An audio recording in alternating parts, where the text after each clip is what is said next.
perkenalan Pak. Nama Ersitorus. Ersitorus ini siapa Pak? Lupu Sion. Oke. Kami dari kelompok 11 Etika Kristen dari judul Cultural Relativism atau Relativisme Budaya mengangkat satu judul yakni andung. Jadi Bapak sebagai narasumber kami tunjuk, apa yang Bapak tahu tentang andung ini dalam tradisi budaya Batak? Andung ya, katakanlah andung itu ya, kalau bahasa Indonesia adalah ratapan kan. Ratapan itu biasanya ditiru atau dicontoh dari orang Batak itu menurut agama-agama Yahudi. Contoh yang paling dominan masalah andungnya Raja Daud, Raja Job, dan juga Yesus pun pernah menangis. Dari situlah kita dari orang Batak, makanya ada tradisi orang Yahudi dengan orang Batak ada persamaan. Menurut Bapak, apakah tradisi ini digunakan hanya untuk orang meninggal? Sebenarnya bukan, cuma hanya pada dasarnya andung itu bukan hanya orang meninggal yang pas dia mengandung dia. Ada juga hal-hal yang pada hal kesepian atau mengingat sesuatu kepada keluarganya yang sudah almarhum atau yang sudah meninggal lama, dia teringat, dia kadang-kadang mengandung atau meratap gitu loh. Oh, okay. Jadi haruskah orang mengandung saat kehilangan orang-orang disayang atau kematian? Misalnya orang yang disayang itu mati, kemudian haruskah orang yang ditinggalkan itu mengandung? Itu tergantung relatif kepada seseorang atau jiwa seseorang. Kadang-kadang juga manusia ya yang hanya melihat aja sudah ikut mengandung, hanya melihat. Tapi kadang-kadang orang yang kehilangan kadang-kadang tidak bisa mengandung atau menangis. Mungkin dia dalam hakikatnya orang itu pasrah memang dari Tuhan lah, untuk Tuhan itu masalahnya. Jadi Pak, siapa lah yang berhak mengandung itu? Sebenarnya dari segi siapa yang berhak atau tidak berhak tidak ada larangan. Tapi ada faktor dominannya. Dominan biasanya orang yang kehilangan. Yang merasa kehilangan. Kalau orang yang orang lain pun kalau memang dia merasa kehilangan kepada yang meninggal ini, ia juga ikut mengandung dia atau menangis atau meratap. Jadi sejauh yang Bapak tahu, apakah mengandung ini salah atau tidak salah dalam tradisi Kristenan? Sebenarnya kalau dibilang salah, enggak juga. Karena apa? Kita dulu Raja Daud pun mengandung, ada andung-andungnya Raja Daud, ada andung-andung Raja Salomo, ada juga andung-andung si Job. Orang-orang terpercaya itu dulu. Si Job orang yang paling paling suci lah kalau menurut pengakuan daripada orang-orang yang percaya masalah kepercayaan kepada Tuhan. Dia juga mengandung menatap atau menangis waktu dia cobaan itu datang kepada dia.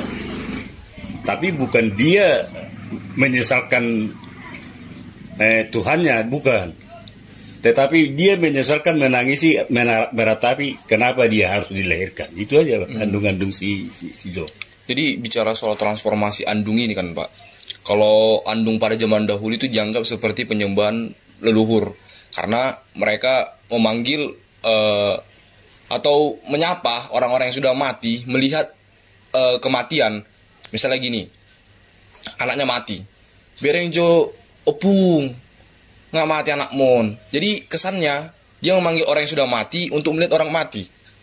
Nah itulah kepercayaan itu kan, artinya dia tidak bisa membedakan masalah kepercayaan dengan dengan tradisi. Kalau tradisi dulu, kalau orang meninggal pasti kuburan pelampiasnya. Pelampiasannya mengandunglah di kuburan, dipanggillah roh-roh yang sudah meninggal. Tapi kan zaman sekarang hanya menatap meratap, menangisi, mungkin di tempat tidurnya atau pas duduk. Selebihnya nggak ke kuburan lagi dia meratap. Kalau zaman-zaman dulu ke kuburan, dipanggillah keluarga yang sudah lama meninggal. Jadi disitulah kadang-kadang kelemahan daripada andung ini. Jadi kalau misalnya soal transformasi andung ini yang dirubah sebagai nyanyian dari nyanyian-nyanyian rohani misalnya gitu, apakah Bapak setuju mengenai hal itu?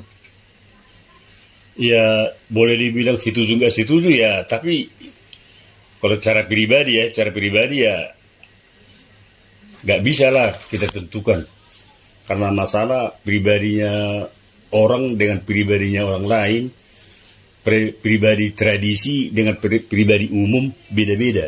Jadi kalau menurut Bapak? Ini sangat susah. Kalau nanti aku bilang, saya memang kalau saya pribadi lebih dominan tidak ada mengandung. Jadi Bapak tidak setuju? Kurang setuju. Tidak setuju. Oh. Lebih bagus berdoa. Itu aja modelnya. Kalau menurut aku. Makanya waktu bapakku meninggal, ibuku meninggal, tidak setetes pun air mataku. Cuma dalam hatiku ya berdoa. Setetes pun air mataku tidak turun. Tidak menetes. Terima kasih Pak untuk waktu dan kesempatannya. Terima kasih ya. Terima kasih. Shalom. Shalom. Terima kasih atas waktu dan kesempatannya. Kami ingin melakukan sedikit wawancara atas pengalaman mungkin yang bisa membagi terhadap kami mengenai andung. Jadi yang saya tanyakan, apa yang Bang Amang ketahui tentang andung ini? Baik, terima kasih Ramos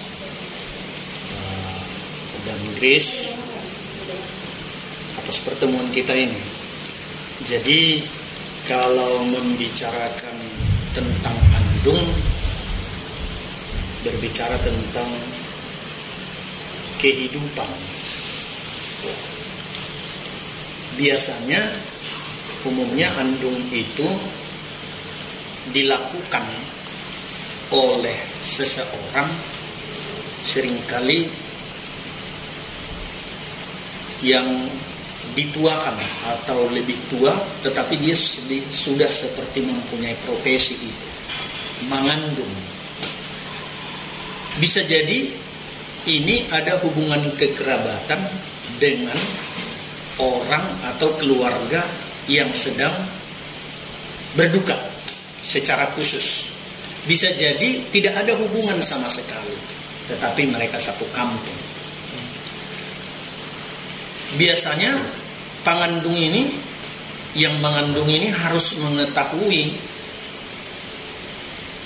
bagaimana keberadaan seorang yang mau diandungi, katakanlah yang meninggal ini, sehingga semua proses di dalam perjalanan hidupnya, mungkin sejak dia masa anak-anak, secara khusus setelah bisa berkarya,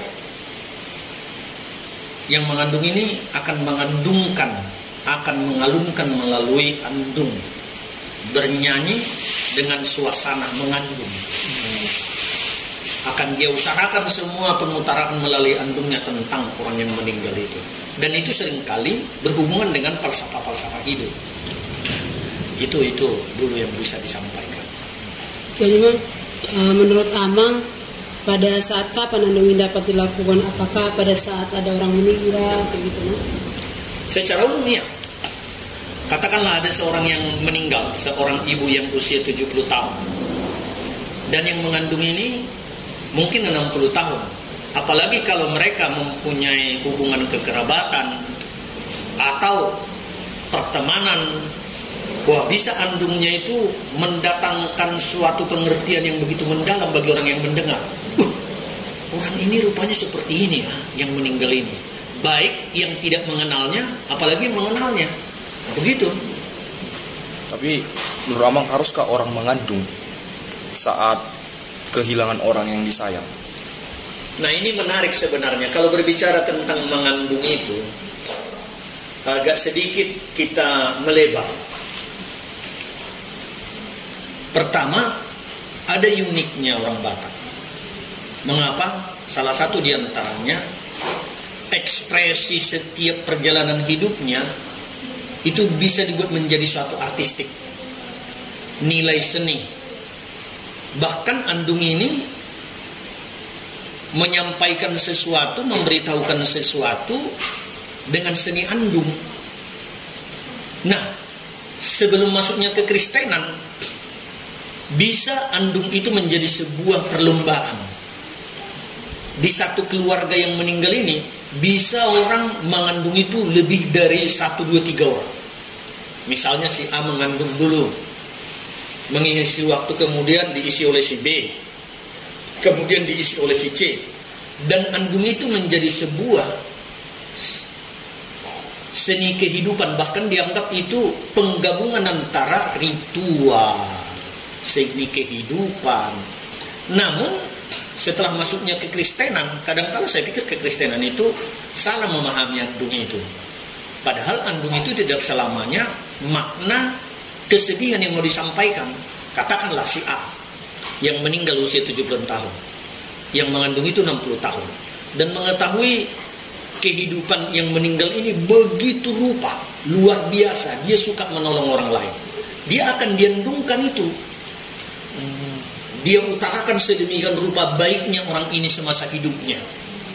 Dan alur daripada andung itu ada pesan-pesan yang mau disampaikan kepada pendengar. Orang ini layak loh ditiru. Sayang sekali dia cepat meninggal. Jadi pemahaman orang yang setelah menerima Kristus yang tanda ekstrim mengatakan itu salah. Padahal tidak. Mengaktualisasi kehidupan orang yang meninggal ini di masa hidupnya, begini loh orang ini.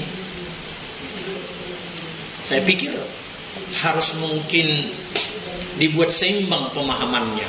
Mungkin teori-teori teolog banyak itu yang mengatakan seperti itu, Kak. Jadi memang apakah yang mengandung ini cuman keluarga dekat kayak gitu, apa bisa orang-orang lain gitu? Ya, bisa keluarga dekat, bisa orang jauh. Seperti yang saya katakan tadi. Misalnya di keluarga A, meninggal si A. Jadi yang mengandung itu bisa datang dari desa B, dari desa C, dari desa D, mengandung. Bahkan itu sudah menjadi satu rahasia umum.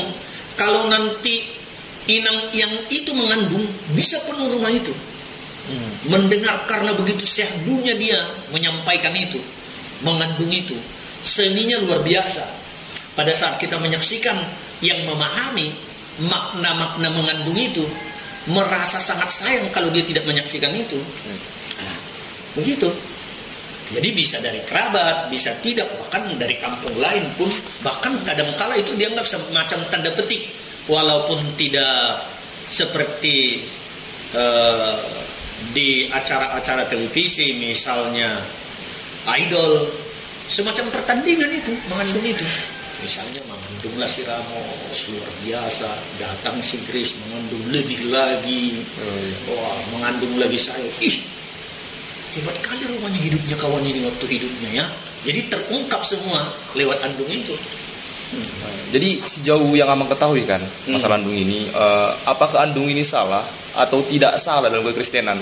Misalnya kalau gini, Amang, kalau kita mengandung kan, kalau orang-orang dulu mengandung, bereng joma ungaya lepo, anak mon, kayak gitu. Jadi kesannya orang yang sudah meninggal dibawa-bawa sama orang yang meninggal saat ini.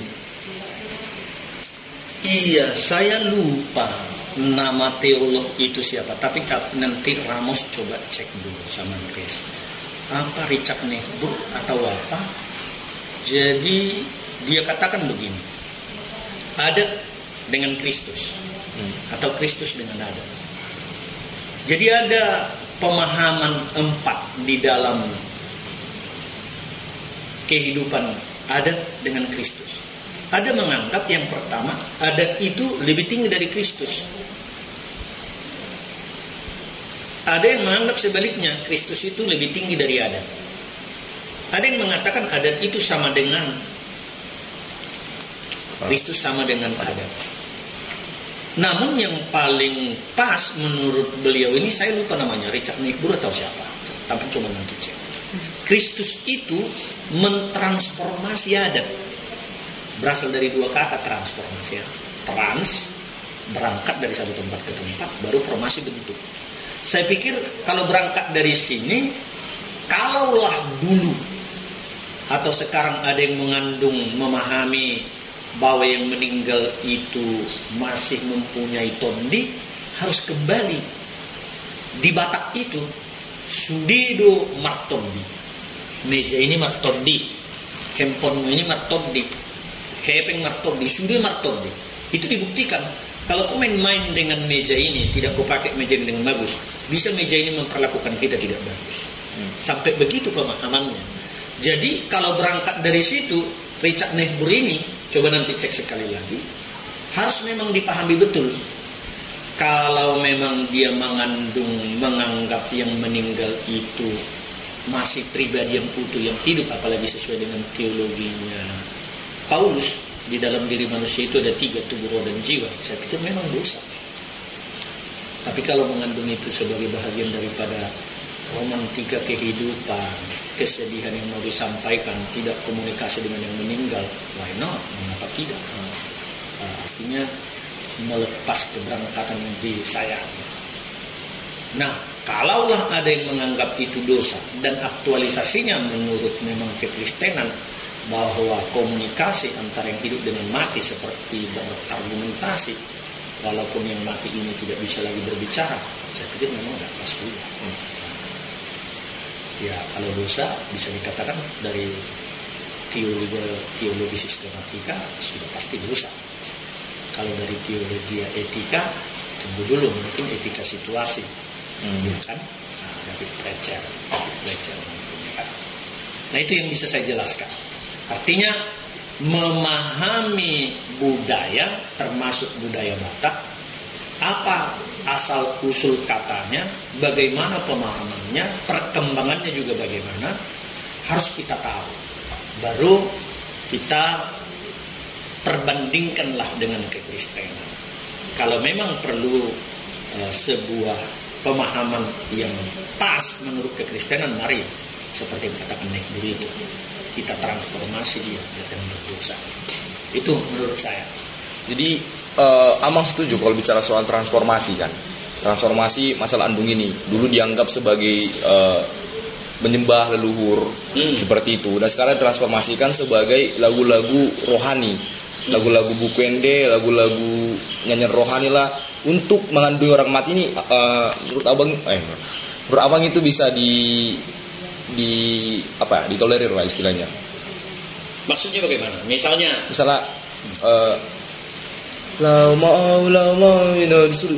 sambil dia meratap, menangis, menunjukkan ekspresi kesedihannya atas lagu-lagu yang dinyanyikannya kepada orang yang meninggal.